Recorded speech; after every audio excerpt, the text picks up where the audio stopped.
was off, and I could feel it. Just my first action since the finals. So my time was a little off, and the turnovers I think kind of just trickled down to everybody. So it made everyone's timing off. Do you think a week is enough to get ready, or do you think it's going to take a while to get everybody together, kind of the first year? I don't think we will be the team that we want to be in a week. It's going to be for the whole season. I don't. We're going to have changes. We're going to make changes. We're going to become a better team as the games go on. So the team on opening night won't be the team that we know we can be. We're going to be as good as we can be up to this point. I mean, we'll only practice for 2 weeks, and you play on the third week. It's not like a lot of time to prepare, especially when you have so many different guys coming in. Your first time came off a hostile play from Crowder, and a lot of people said nice things about Jay and what he brings to the team. How do you see how you guys can work together defensively? Well, it gives us a lot of opportunities to do some things that we haven't been able to do in the past. His ability to guard guys 1 through 4. He's very smart, tactician when it comes to defending, and I'm definitely happy to have him, especially in the starting lineup too. Spoken highly of Derrick and Jeff since they came to camp into this preseason. Just what are you seeing from them, especially the athleticism and filling the floor and all that? I mean, the feel of the game is there. They look, they know how to play the game, but I think more importantly, they just seem happy. And I haven't been with them, obviously in their careers until now. But they just seem, excited about the opportunity, seem happy about playing the game of basketball and the way we play it. And, that's always, it makes the game a lot easier when it comes down to that. When do you think, before tonight, was the last time Dwyane threw you a lob of any kind? Last time we played, probably not the last game that we played together. I don't believe we had a lob in that game, but, it's been some years, so we'll get it back. That's what the preseason is for. I was going to say, if you guys don't convert on that play, is that just a sign that things are off? No, we haven't always converted on lobs. I mean, but we will convert more than we don't, so we'll be fine. You had that spin move and kind of came up lame for 30 seconds or so. When do you know you should keep pushing through something like that, or when do you say, maybe it's not? Well, I'm pushing through it right now. I just wanted to try to test my foot, test my ankle to see, how I will come out, tonight. So obviously tonight and tomorrow morning is going to be the telltale sign of how I came out tonight. I'm still fresh from the game, so it's okay now. But you never know when you when you wake up the next morning how it can flare up or if it can stiffen up. So I know more about it tomorrow, but I definitely wanted to test it tonight, knowing that at least if I test it tonight, I have a week until the regular season starts if I didn't play in the game on Friday. Is it 100%? No, I told you it wasn't 100% the other day. So when you You don't remember when I said that? No. when you made that spin move, though, was that? Yeah, you asked me if it was a regular season game, could I have played? I told you no. It's not 100%. So why push it now? Because I just want to test it out. I got to play at some point. So I wanted to test it out and understand it. See how I feel. And like I said, I'll at least have a week, to kind of get it better and better. Depending on how I react tomorrow. So when you made that spin move, did you land awkwardly or just? No, I kind of got tripped. I got tripped, kind of, and it's just anytime you get tripped, you kind of your balance is kind of off. So, but I was fine after that.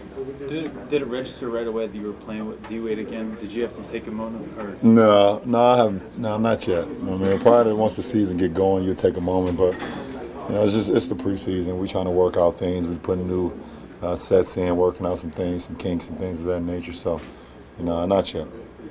What did you see? What did you like from the second unit tonight? The energy.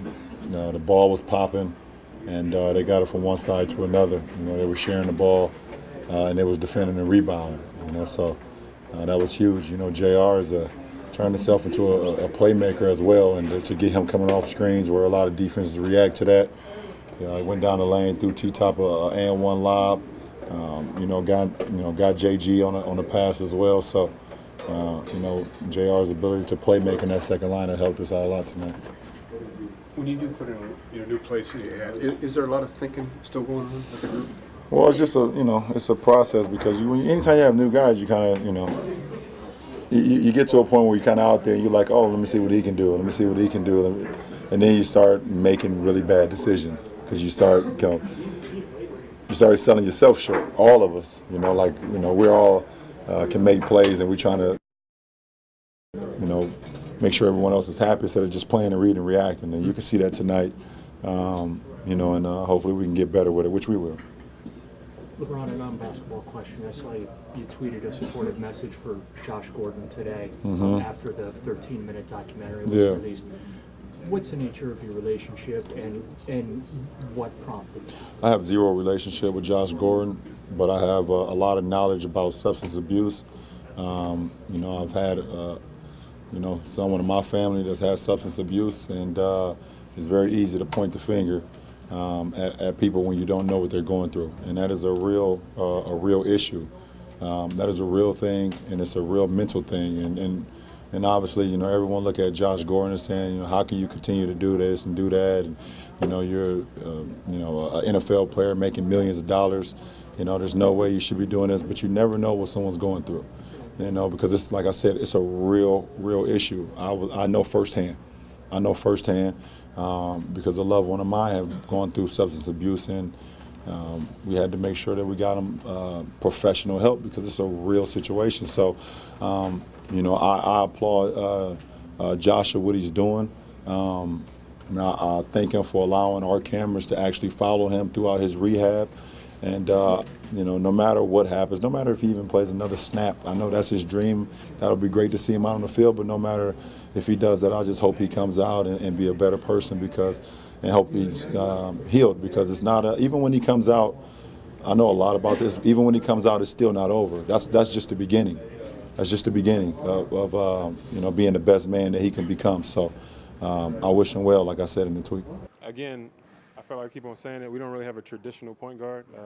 Obviously, Rondo is a traditional point guard where he pushes it, but a lot of times he lets AD and DeMarcus push the floor, especially off rebounds. And the way we play defense, that's what we plan on doing. So I guess you can say that I start the point and start the plays and things like that. But I guess nothing really changes. There's times where me and Doe are on the court and I start the play. So the only thing that changes from that standpoint is Doe just makes those passes. He makes the backdoor passes. He kind of takes the risky pass and makes it a great pass. So. And then as far as playing with two big guys who can pass like that, does it allow you to maintain a lot of that stuff you were doing before, a lot of the cutting, a lot of all that? Is that so much that is unchanged even with Rondo out? I mean, yeah. They attract so many people all the time, and if they don't, obviously they'll probably score or get a foul. But they attract so many people. People need to double down, triple down on them. So being open for the cuts and the shake actions, just pretty much have to stay ready. I know you talked about with Rondo coming in, you kind of took on more of a mentality of, hey, I got to get some more buckets. Do you think with Rondo out, you kind of go back to where you were last year, kind of playing that in-between role? I think it's the same thing. Again, I think the way that our offense is set up, I'm gonna need to score, and that's the plan. That's what I plan on doing. Ian's going to be one of the guys that you play with a lot, obviously. What do you think about his passing? It seems like he's shown to be a really good passer. Maybe that's not something that people knew about him from Golden State. For sure. I do think that people saw him as a shooter just because obviously playing with Golden State, they had a lot of firepower, a lot of shooters, and they moved the ball really well. But I don't know if he got it from there or if he's done it before, but he moves the ball well. He knows the actions. He knows where the plays are supposed to be. So playing with him offensively is like I can pass it to him, or if he drives, he makes open passes well. Does it help with as many guards you guys added during the offseason, just to have a bunch of different options to kind of throw out there when something like this happens? For sure.